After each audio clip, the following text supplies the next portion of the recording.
Assalamualaikum warahmatullahi wabarakatuh.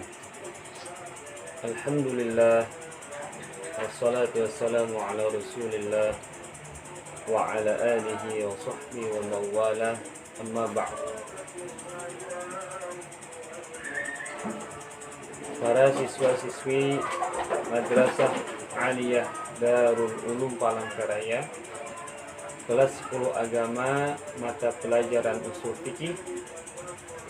Pada kesempatan ini kita akan belajar usul fikih, yang mana kitab yang kita gunakan adalah kitab Al-Waraqat.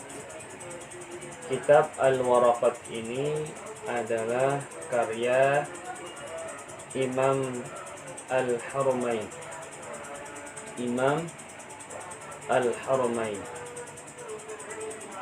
Dan kitab ini adalah kitab yang ringkas, berisi dan padat, sehingga sangat cocok sekali bagi kita yang masih pemula dalam mempelajari usul fikih. Dan kitab ini adalah kitab yang berbahasa Arab, dan mudah-mudahan kita bisa mempelajarinya dari awal sampai terakhir, dan mudah-mudahan Allah memberikan pemahaman terbaik bagi kita semua. Bismillahirrahmanirrahim. Dan mari kita mengirimkan Al-Fatihah kepada pengarang kitab ini. Allahumma Mustafa Rasulullah sallallahu alaihi wasallam wa ala alihi wa ashabihi azwaji wa dzurriyyatihi, khususan ila ruh muallifi hadha kitab Al-Imam Al-Haramain. Al-Fatihah. A'udzu billahi minasyaitonir rajim. Bismillahirrahmanirrahim. Alhamdulillahi rabbil alamin, arrahmanir rahim, maliki yaumiddin. Iyyaka na'budu wa iyyaka nasta'in. Ihdinas siratal mustaqim, siratal ladzina an'amta 'alaihim ghairil maghdubi 'alaihim waladdallin. Qala al-musannif rahimahullahu ta'ala wa nafa'na bihi wa bi jami'i 'ulumihi fid dharain.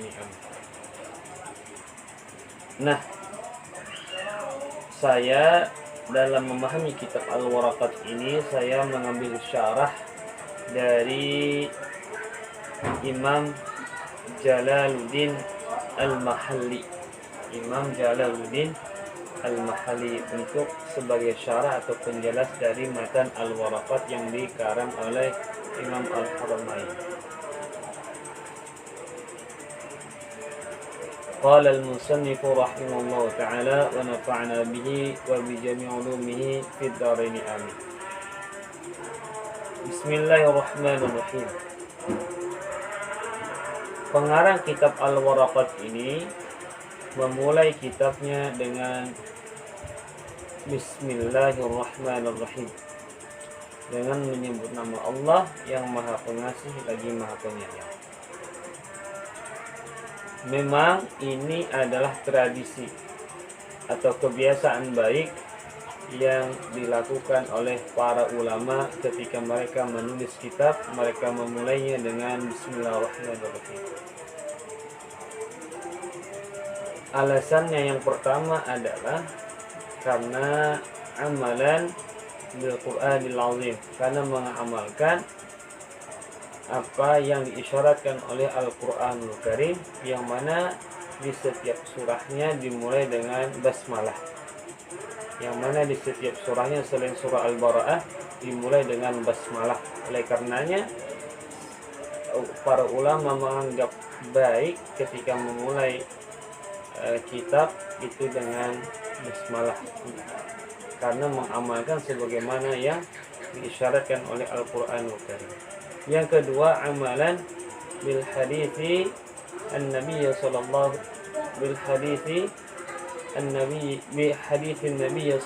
alaihi wasallam, karena mengamalkan hadis Nabi Muhammad sallallahu alaihi wasallam yang berbunyi kullu amrin dzibalin la yubda'u fihi bi bismillahirrahmanirrahim fahuwa abtar.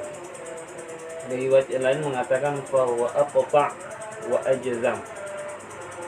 Kullu amrin dzibalin, setiap perkara yang dianggap penting di dalam urusan agama, yang dianggap penting oleh agama, oleh syariat. Tapi perkara yang penting yang dianggap oleh agama itu tidak dimulai dengan Bismillahirrahmanirrahim, fahuwa abtar, maka perkara itu yang dilakukannya terputus. Kata ulama, makna abtar, terputus itu adalah qalilul barakah, sedikit keberkahannya. Mengarang kitab itu adalah sesuatu yang penting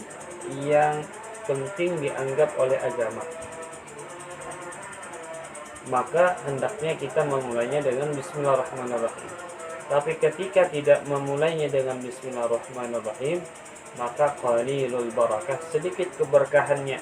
Ada berkahnya tapi sedikit keberkahannya. Di antara sedikit keberkahannya adalah tidak tersebarnya kitab itu, tidak bertahannya kitab itu dari masa ke masa dan seterusnya. Di antaranya ada berkahnya tapi sedikit. Oleh karenanya, untuk kita menuai keberkahan yang melimpah dan banyak, maka marilah segala aktivitas kita yang baik dipandang oleh agama, kita hendaknya memulainya dengan Bismillahirrahmanirrahim, sebagaimana pengarang kitab ini memulainya dengan Bismillahirrahmanirrahim. Fahadihi waraqatun. Fahadihi waraqatun. Ada juga di kitab lain menyebutkan hadihi waraqatun. Ini adalah waraqat, lembaran-lembaran.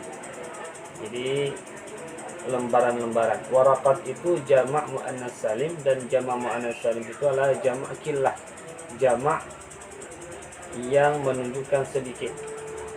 Asalnya waraqatun, jamaknya waraqatun, jamak killah. Jamak muannas salim itu menunjukkan jamak killah, jamak yang menunjukkan sedikit.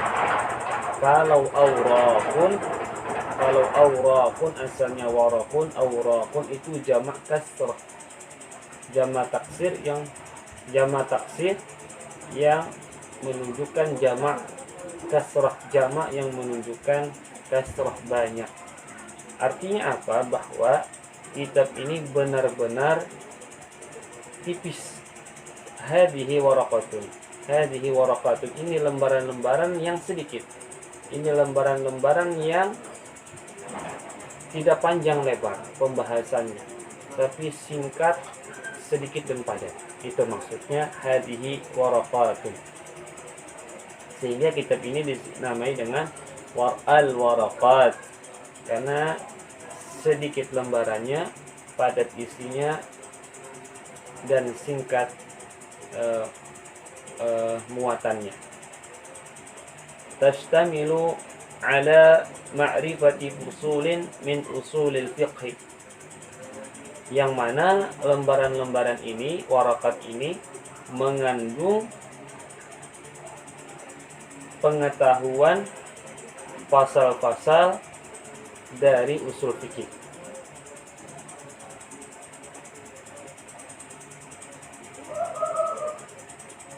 Yang pengetahuan pasal-pasal dari usul fikih ini yang terdapat di dalam kitab ini itu bisa bermanfaat bagi orang yang pemula dalam belajar usul fikih, ataupun yang sudah mahir, sudah hebat, sudah ahli dalam bidang usul fikih.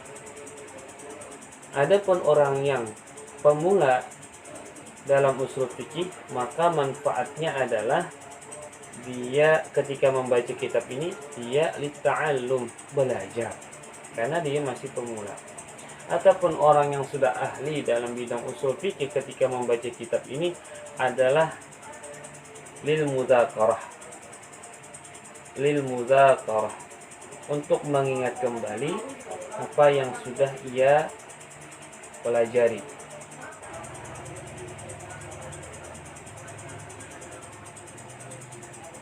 Wadzalika mu'allafun min juz'aini mufradaini, dan lafaz usul fikih itu, dzalika, dan lafaz usul fikih itu mu'allafun, tersusun min juz'aini mufradaini, dari dua bagian yang mufrad, dari dua bagian yang mufrad. Mufrad di sini adalah memang tunggal, tapi mufrad di sini adalah lawanan murakkab yang tersusun, bukan mufrad kebalikan dari jamak dan yang lainnya. Jadi mufrad di sini lawanannya adalah murakkab.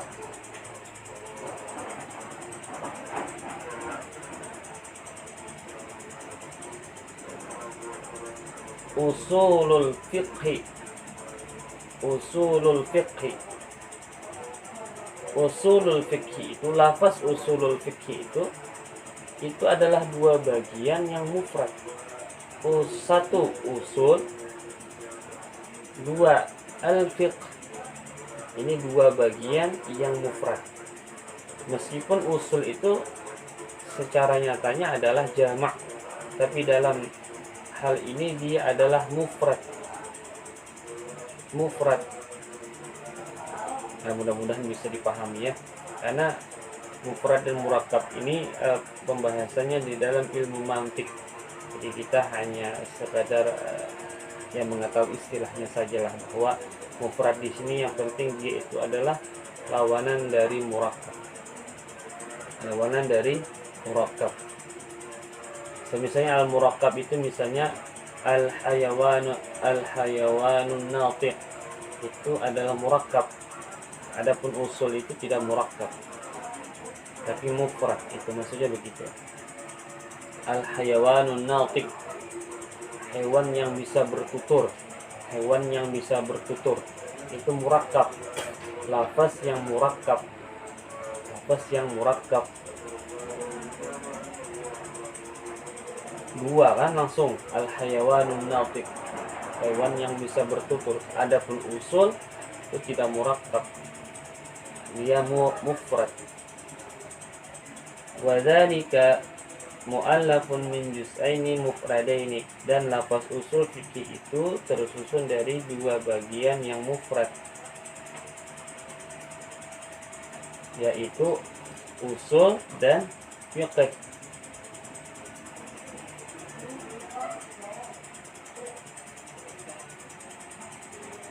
Untuk mengetahui makna usul fikih, maka kita harus mengetahui bagian-bagian yang terdapat di dalamnya, yaitu usul dan fiqh. Kita ulang. Untuk mengetahui makna usul fikih, maka kita harus mengetahui bagian-bagian di dalamnya, yaitu usul dan fiqh. Wal aslu ma yubna alaihi ghairuhu. Wal aslu ma yubna alaihi ghairuhu. Maka asal itu, atau maka usul itu adalah sesuatu yang dibangun di atasnya oleh selainnya. Asal itu atau usul itu adalah sesuatu yang dibangun di atasnya, yang dibangun di atasnya oleh selainnya. Asal, tapi di atasnya ada selainnya. Yang di bawahnya ini adalah namanya asal atau usul. Wal far'u ma yubna ala ghairihi. Wal far'u ma yubna ala ghairihi. Dan fara', kalau ada usul maka ada fara'.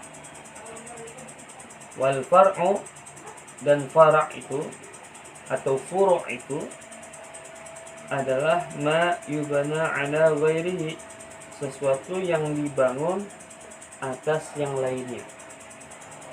Sesuatu yang dibangun di atas lainnya. Sesuatu yang dibangun di atas lainnya. Sesuatu yang dibangun di atas lainnya. Sederhananya begini. asal tadi misalnya, atau usul tadi adalah misalnya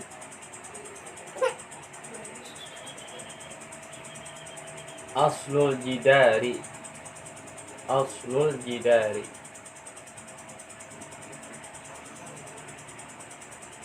fondasi tembok, fondasi dinding. Fondasi itu di bawah, jadi landasan dan dasarnya. Di atasnya itu adalah tembok, maka yang di bawahnya itu adalah asal. Di atasnya yang tembok tadi itu adalah fara'. Contoh lain misalnya aslus syajarati, aslus syajarati. Kalau aslul jidari itu artinya dasar atau fondasi tembok atau dinding. Kalau aslus syajarati itu adalah akar pohon. Karena akar itu adalah ma yubana alaihi ghairuhu, sesuatu yang dibangun di atasnya oleh selainnya. Pohonnya di atas, di bawahnya itu namanya akar. Asl disebut dalam hal ini adalah asal. Yang di atasnya itu adalah fara'. Dalam bahasa sederhananya adalah cabang-cabang pohon. Di bawahnya asal, di atasnya fara', cabang-cabang pohon atau dahan-dahan pohon. Sehingga kita katakan ada furu'us syajarah, sehingga ada furu'us syajarah, cabang-cabang pohon, dahan-dahan pohon. Ada, sehingga kita kan ada usul furu'us, ada usul syajarah, akar-akar pohon, ada di atasnya furu'us syajarah, dahan-dahan pohon. Ada usulul fiqhi, usulul fiqhi di bawahnya, di atasnya ada furu'ul fiqhi. Pada intinya gini, asal atau usul itu di bawah, ma yubana alaihi ghairuhu, sesuatu yang dibangun di atasnya ada selainnya, oleh selainnya. Misalnya ini, misalnya ini, misalnya ini. Ini yang ini ma yubana alaihi ghairu, sesuatu yang dibangun di atasnya oleh selainnya. Artinya asal itu menjadi pijakan, menjadi landasan, menjadi fondasi. Itu disebut dengan asal atau usul. Sesuatu kalau fara' pan ma yubana ala ghairihi, sesuatu yang dibangun di atas yang lainnya. Sesuatu yang dibangun di atas yang lainnya. Yang di atas ini disebut dengan fara'. Adapun yang di bawah adalah asal. Pahamlah? Yang di bawah ini asal atau usul, yang di atas ini fara' atau furu'. Yang ini ma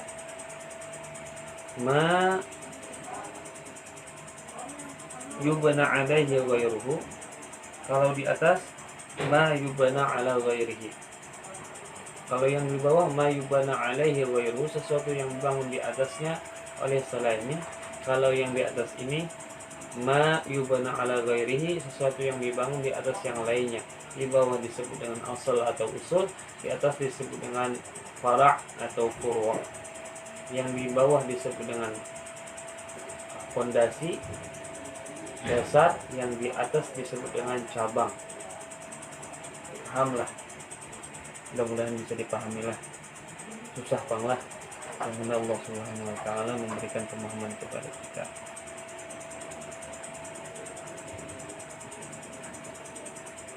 Nah, itu asal.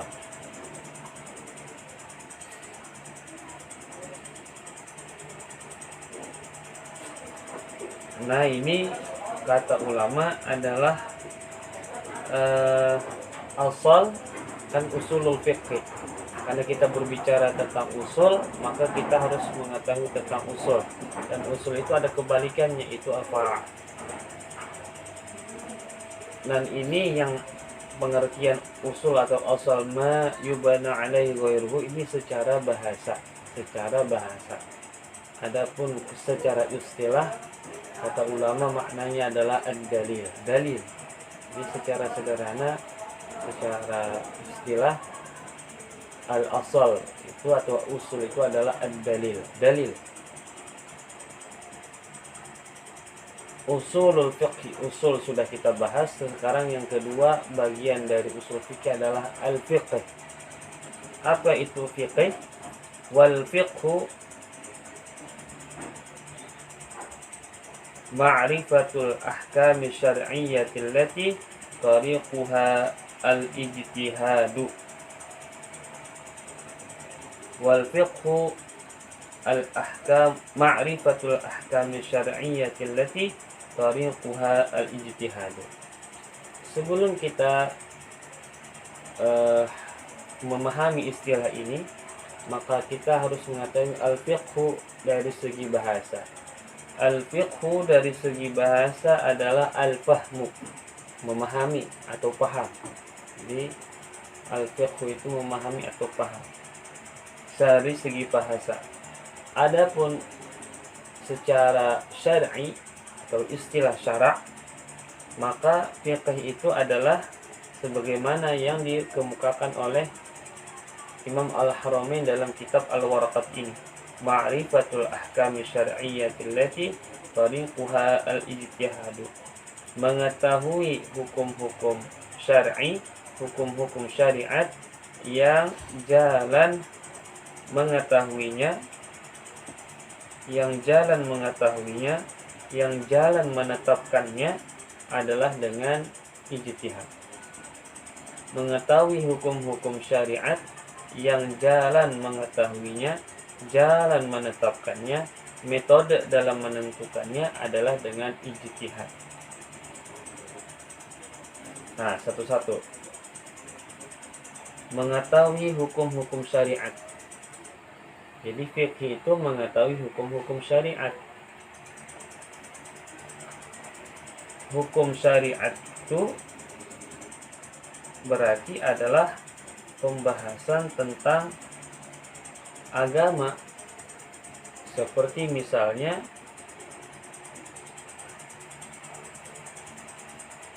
wajib bagi orang yang berpuasa di bulan Ramadan untuk tabyid, untuk berniat di malam hari.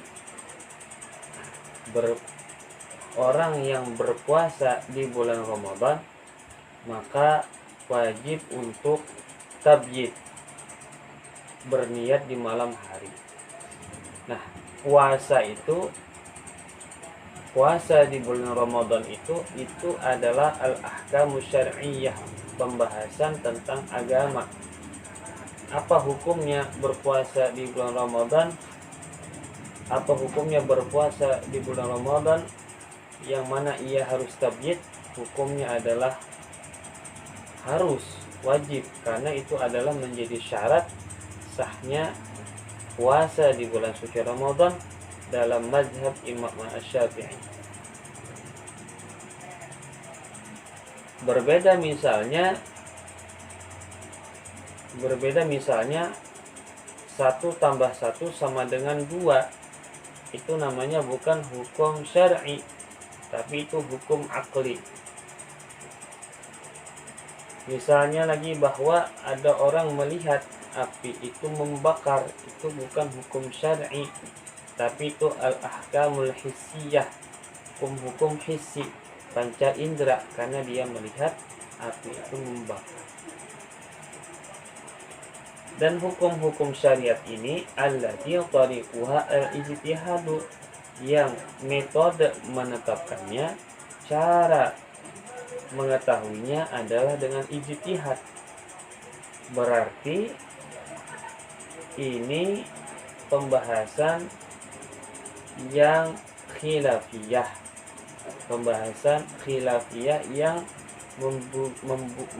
yang memberikan ruang perbedaan pendapat di kalangan ulama, bukan pembahasan yang al-qat'iyah, al-ahkamus syar'iyyah al-qat'iyah, bukan hukum-hukum syariat yang bersifat qat'i, pasti, tapi hukum-hukum syariat yang bersifat al-ijtihadiyah, al-khilafiyah, hukum-hukum syariat yang sifatnya zanni, dugaan. Misalnya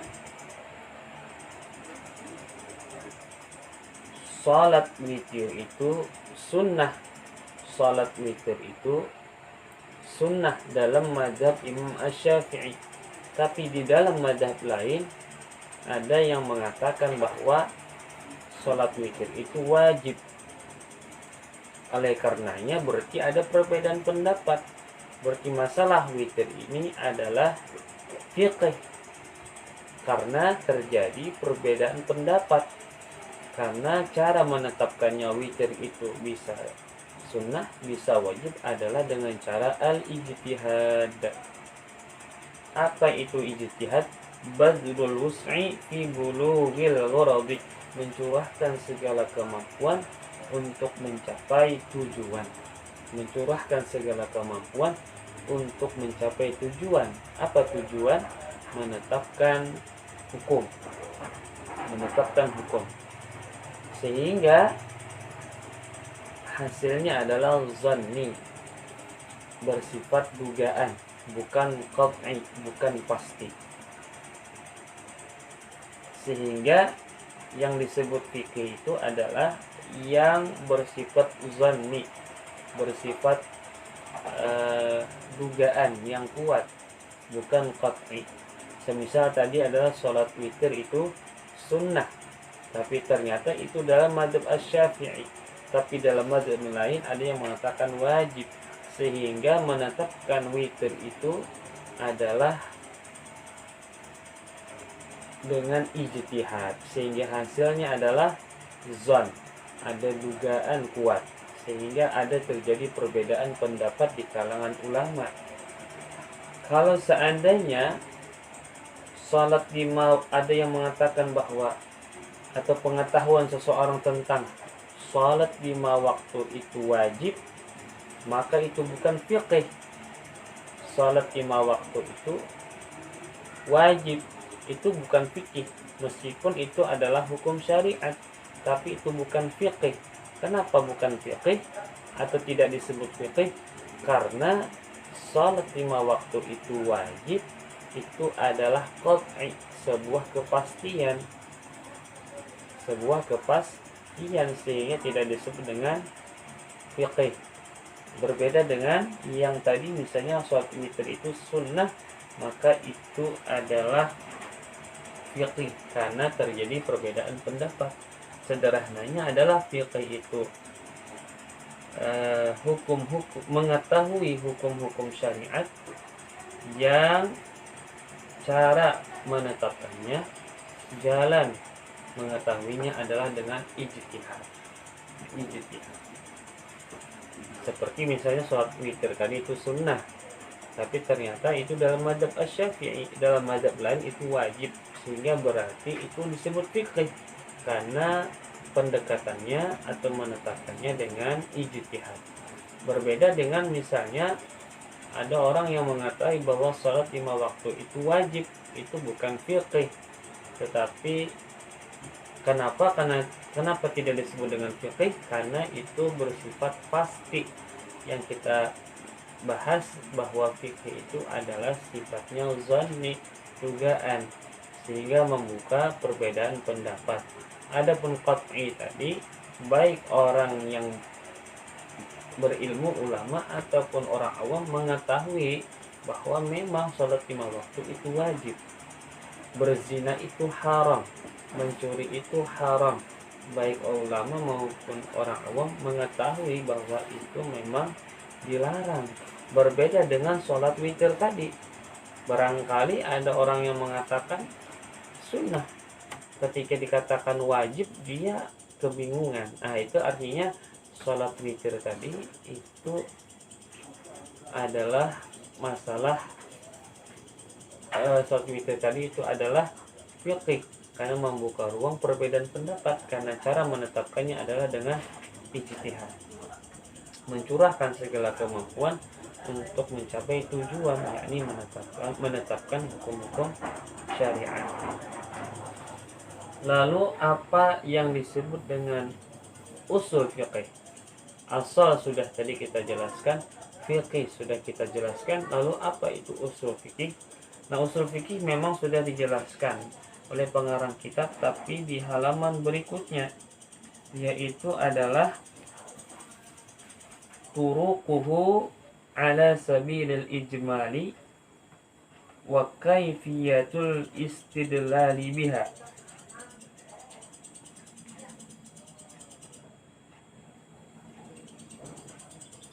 Turuquhu ala sabilil ijmali wa kaifiyatul istidlali biha. Cara-cara fiqih, metode fiqih, cara-cara fiqih, metode fiqih. Kita tadi itu kan mengetahui hukum-hukum syariat yang cara menetapkannya dengan ijtihad. Jadi usul fikih itu turuquhu, metode fiqih ala sabil ijmal, berdasarkan ijmal global, atau ala sabil ijmal secara global. Seperti misalnya kalau ada amar, perintah dari Allah, itu al aslu fil amar lil wujub, asal di dalam perintah itu adalah wajib. Nah, itu maksudnya ijma global.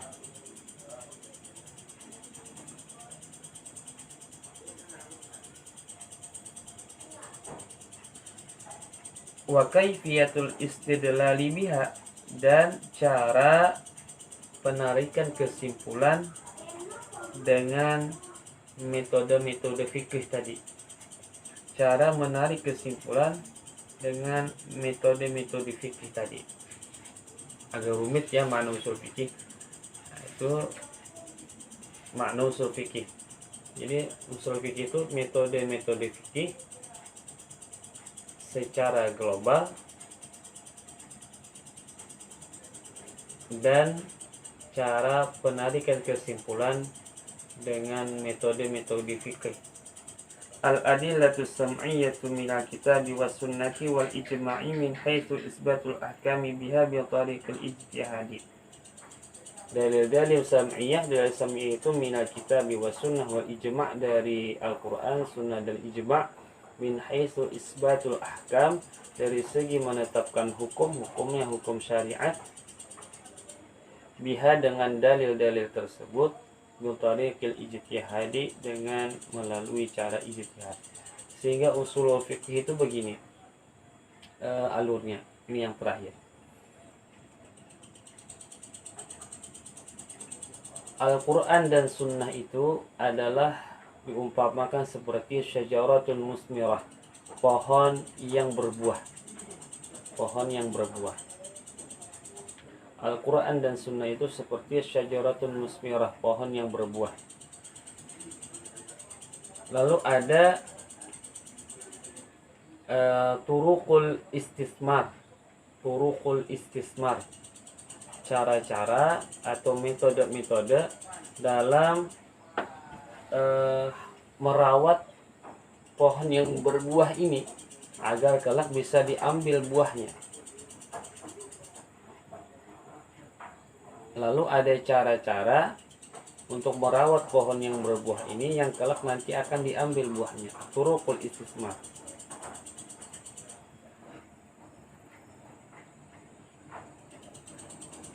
Orang yang merawat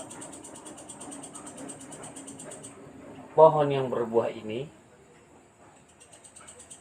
yang memakai cara-cara perawatan tadi, yang kelak ia akan mengambil pohon yang berbuah ini disebut dengan mustasmir. Mustasmir.